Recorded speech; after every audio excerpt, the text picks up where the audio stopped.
Most of you know who I am, Spencer Phillippo, the director of the federal government for Travel Affairs, responsible for mediating. And before I introduce everybody else on the table, just to make sure the agenda is properly set, there was only one agenda item for this meeting that was on the bottom line. Now, I'm assuming that there may be some other agenda items that we'd like to have after that discussion.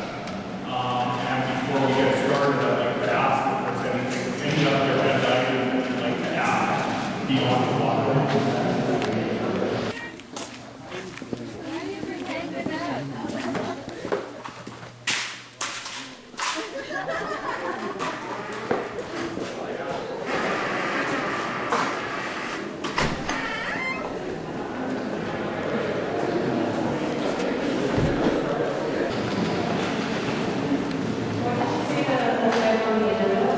The water line going to the school. So,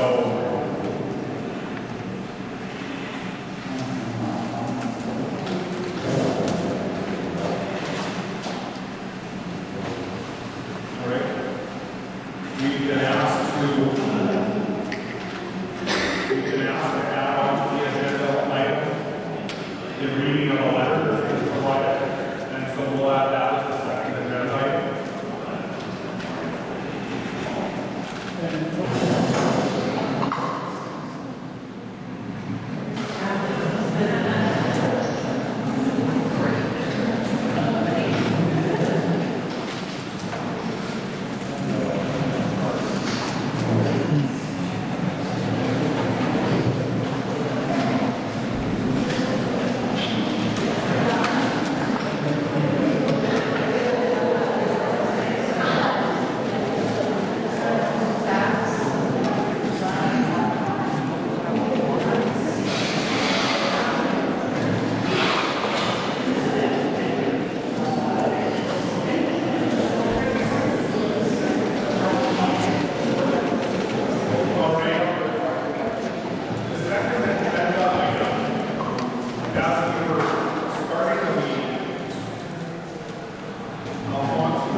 The attached letter confirms the ongoing position taken by the government of the Lubicon Lake Nation. It is imperative that we do as soon as possible so that we can discuss the next steps of both the government of the Lubicon Lake Nation and Aboriginal affairs and Northern Development Canada. There are certain issues that must be addressed and resolved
in Armenia. Did you guys get to see the letter that the other Stevie in the room? Did you guys hear that one? Well, it's attached to this. It was in the paper yesterday, and you can learn all online, and we also had a link to this letter. This one is addressed from Lubicon Lake Nation on July 19th. It's addressed to the Honorable John Duncan, Minister of Aboriginal Affairs and Northern Development Canada and Quebec. Dear Sir, this letter is to inform you that the two leaderships have met and a resolution has been reached. It has been agreed that Bernard Lydia shall represent the Lubicon Lake Indian Nation as chief. The Lubicon Lake Indian Nation shall resume normal operations effective immediately and asks the Regional Director General, Alberta, to contact our office directly on this matter.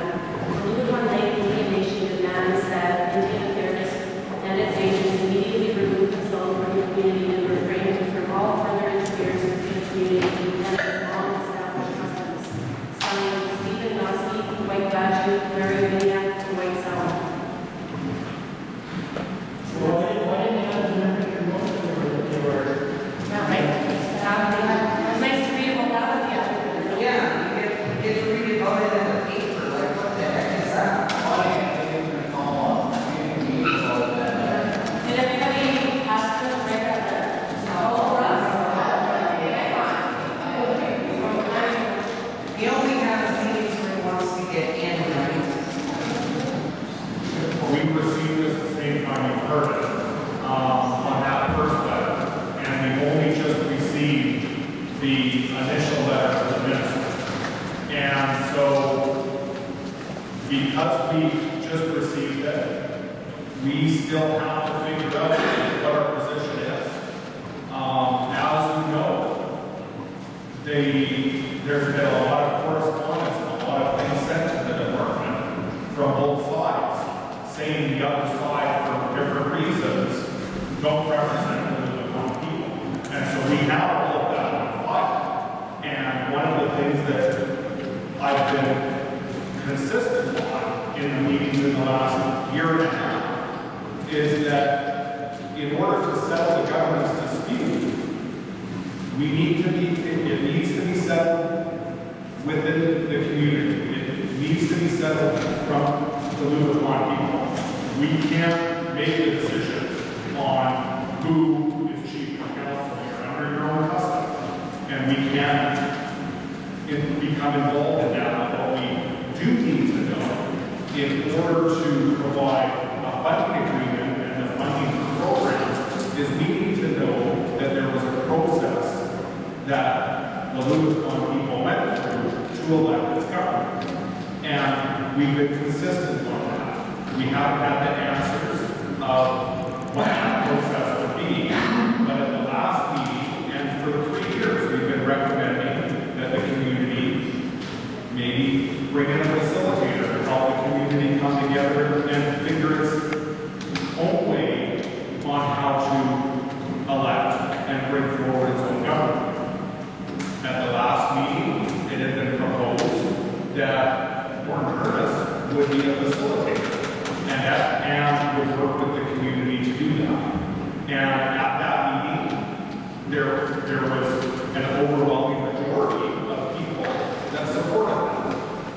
And that was on record. And there was only, I believe, if my recollection is correct, that there was only one person that verbally opposed it. There were a few other people that we knew didn't support it, but only one person that clearly verbally opposed it.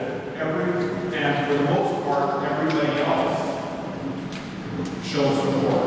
And we accepted that. Our commitment was that we would fund the facilitator, but we wouldn't take part in any of that process. And that facilitator would be for the community and would be responsible for working with the community to go through and try and figure out a process in the community to come together and bring forward their own government.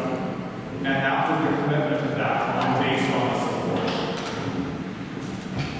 This is now new, but I know that the Lord, from what I've been told from some of you, has been in the community, has been working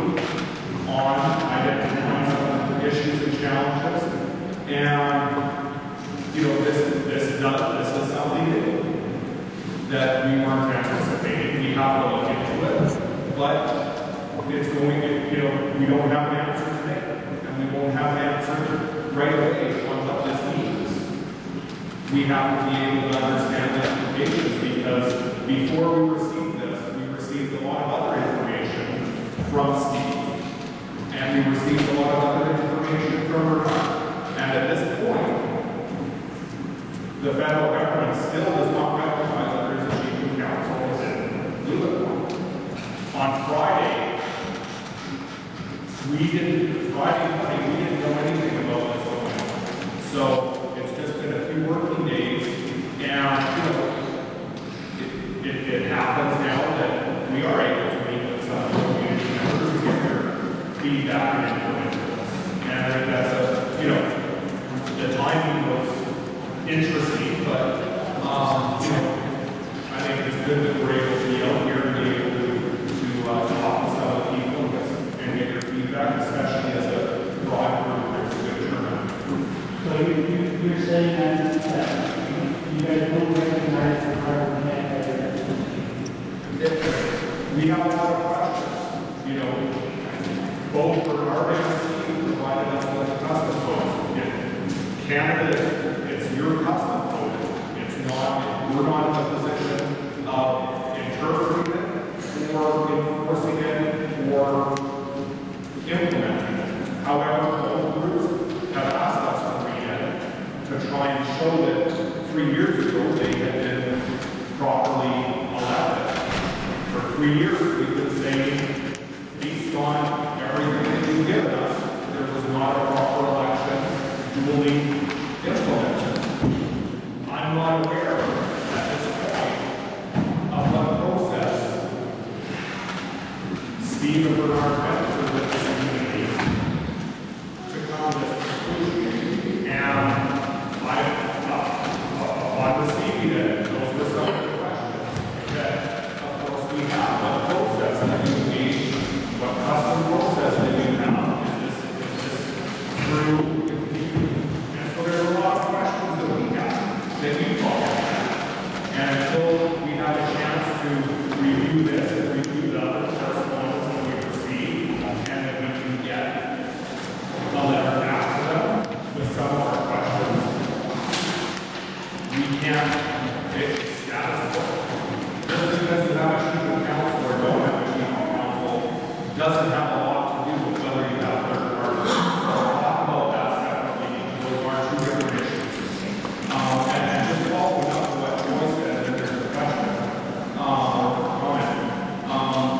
The one thing that we've been consistent on right from the beginning is that a duly elected election hadn't been properly called and properly run. And that was based on the communication we received both from Bernard and from Steve. It was both of them. And 2 months ago, Steve stood and yelled at me for not recognizing his election and that Bernard's election was not correct. And so, we've been very clear all the way along that the one thing we will not get involved in your custom elections, but the one thing we require in order to recognize a duly elected chief of council is an electoral roll. That is what gives us the ability to recognize a new chief of council. And at this point, we don't know what process was held for that. And so those are some questions that we have to also